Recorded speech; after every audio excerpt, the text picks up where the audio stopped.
This week's Parsha of Chayei Sara, to paraphrase Rabbi Jonathan Sacks, Yaakov Tzvi ben David Aryeh, is one of transition and purpose.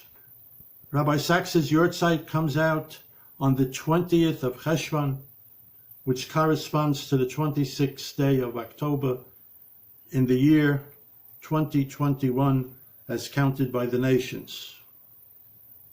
Avraham comes back from the Akedah with Yitzchak, both traumatized, and then he hears of the news of the passing of Sara.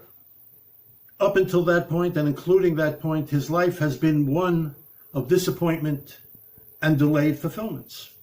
He's 137 years old. He lost his wife. His son was almost slaughtered by his own hand. Where's the nation? Where are all the people that are supposed to descend from him? Where's the land? Where's the land? He doesn't own anything. There's no land. Yet, he goes on. He doesn't question. But with the death of Sara, we have the beginning of the birth of the Jewish nation. Avraham immediately goes to the Hittites, Bnei Ches, and to Ephraim, and he buys Marat HaMachpelah, the double cave, the cave of the fathers, and others, according to the Midrashim. And he now owns a piece of land in the country, in the land that God promised him. He marries other women and produces 9 sons, who today probably constitute the majority of the Arab nation, the Arab world. Lo mus ki yachya, I will not die, I will live. This is Avraham's call.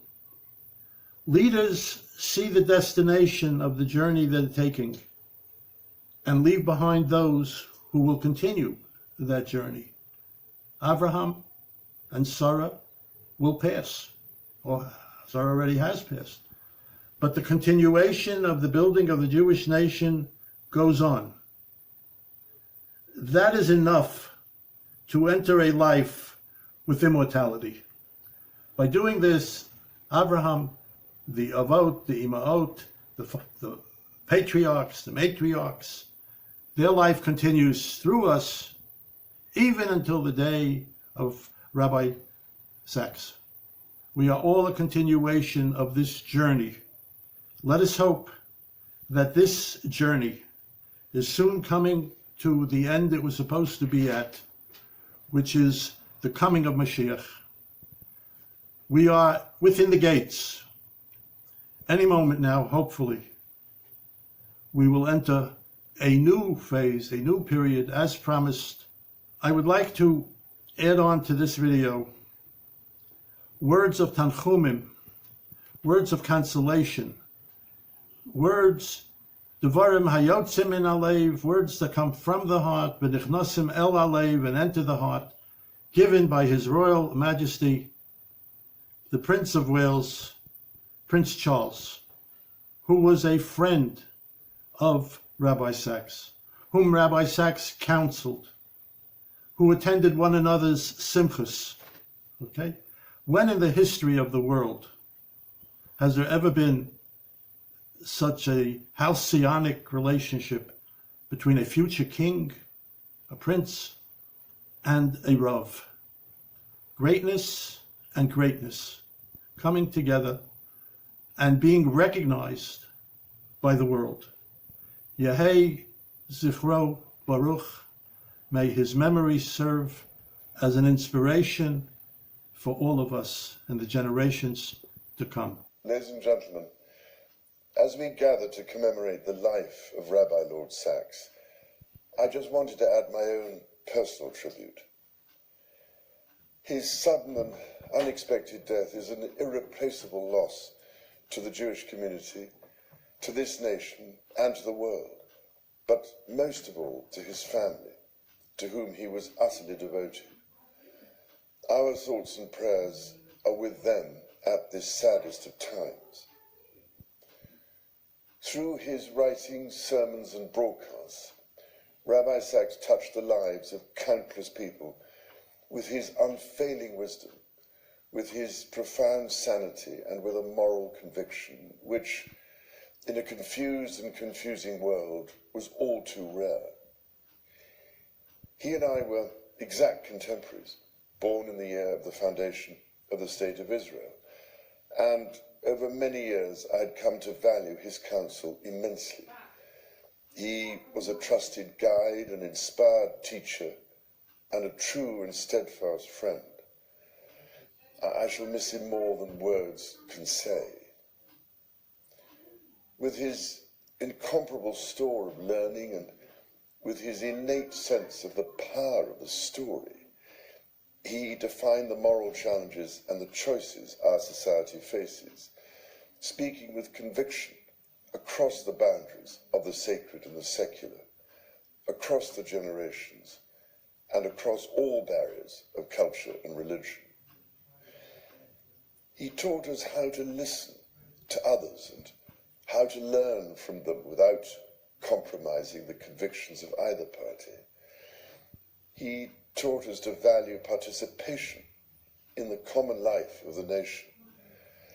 And through it all, he taught us the need to respect the integrity and harmony of God's creation.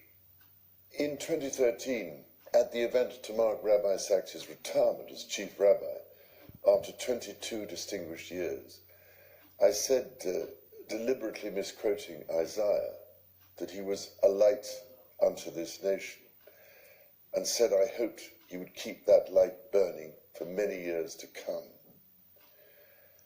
That was only 7 years ago, but in the years that he was given to us, how brightly that light burned, how many lives were brightened, how many dark places were illuminated. He was truly Ola Goyim, a light unto the nations. In contemplating this tragic and devastating loss, all we can do is to have faith in the divine providence in which Rabbi Sacks himself placed his trust.